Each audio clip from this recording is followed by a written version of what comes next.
1 अप्रैल से नया वित्त वर्ष शुरू होने जा रहा है और हर वित्त वर्ष में कई बदलाव होते हैं जिनका सीधा असर आपकी जेब पर पड़ता है। इस वित्त वर्ष से सिलेंडर की कीमत, बैंक खाते, toll tax, debit credit card जैसी 10 चीजों में बड़े बदलाव होने जा रहे हैं। तो चलिए आपको बताते हैं कि 1 अप्रैल से क्या क्या बदल जाएगा। नमस्कार, मेरा नाम है साक्षी भारद्वाज और आप देख रहे हैं लोकमत हिंदी।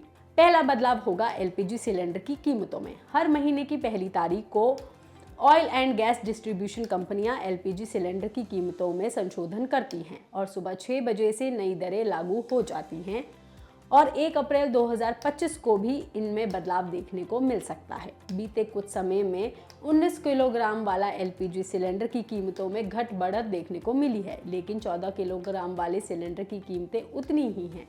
ऐसे में नए वित्त वर्ष में इसकी कीमतें कम हो सकती हैं।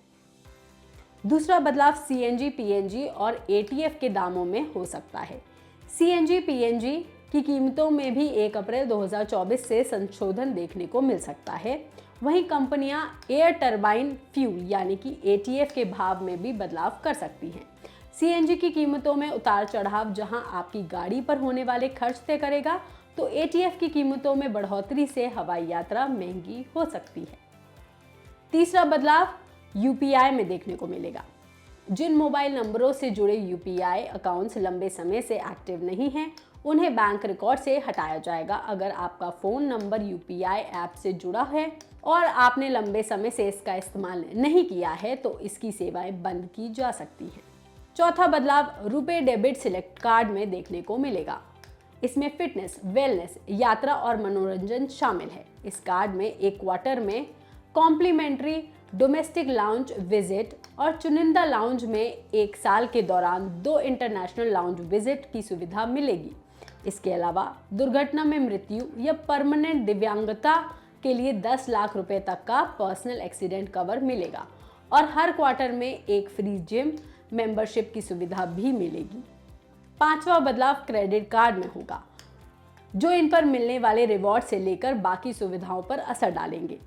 एक और जहां एसबीआई अपने सिंपली क्लिक क्रेडिट कार्ड पर स्विगी रिवॉर्ड को 5 गुना से घटाकर आधा कर देगा, तो एयर इंडिया सिग्नेचर पॉइंट्स को 30 से घटाकर 10 पर ले आएगा।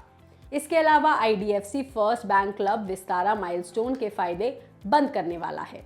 छठवां बदलाव बैंक खातों में होगा, क्योंकि पहली तारीख से भारतीय स्टेट बैंक यानी कि एसबीआई और पंजाब नेशनल बैंक यानी कि पीएनबी समेत बाकी कई बैंक्स ग्राहकों के सेविंग अकाउंट में मिनिमम बैलेंस से जुड़े नियमों में मॉडिफिकेशन करने जा रहे हैं। अब मिनिमम बैलेंस के नए नियम और इसकी नई लिमिट अकाउंट के ओनर के सेक्टर वाइज तय होगी और अगर आप मिनिमम बैलेंस अकाउंट में नहीं रखेंगे तो आप पर फाइन लग सकता है। सातवां बदलाव केंद्रीय कर्मचारियों को गारंटीकृत पेंशन देने वाली यूनिफाइड पेंशन स्कीम यानी कि यूपीएस की शुरुआत होने जा रही है। पोर्टल पर 1 अप्रैल से केंद्रीय सरकारी कर्मचारी इसे अप्लाई कर सकेंगे। आठवां बदलाव टैक्स स्लैब में होने जा रहा है।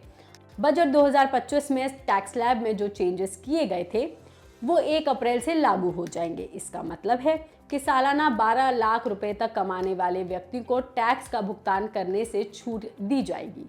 इसके अलावा वेतनभोगी कर्मचारी 75,000 रुपए की स्टैंडर्ड डिडक्शन के लिए पात्र होंगे। इसका मतलब है कि 12,75,000 रुपए तक की वेतन आय अब टैक्स से मुक्त हो सकती है।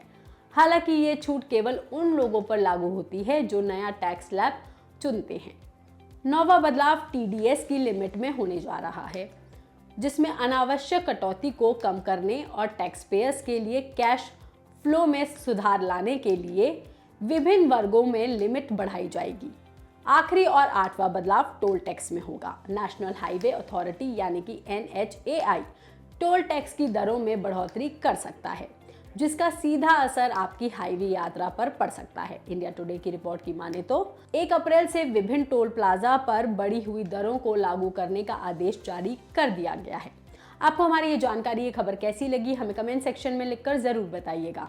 बाकी तमाम खबरों के लिए आप देखते रहिए लोकमत हिंदी।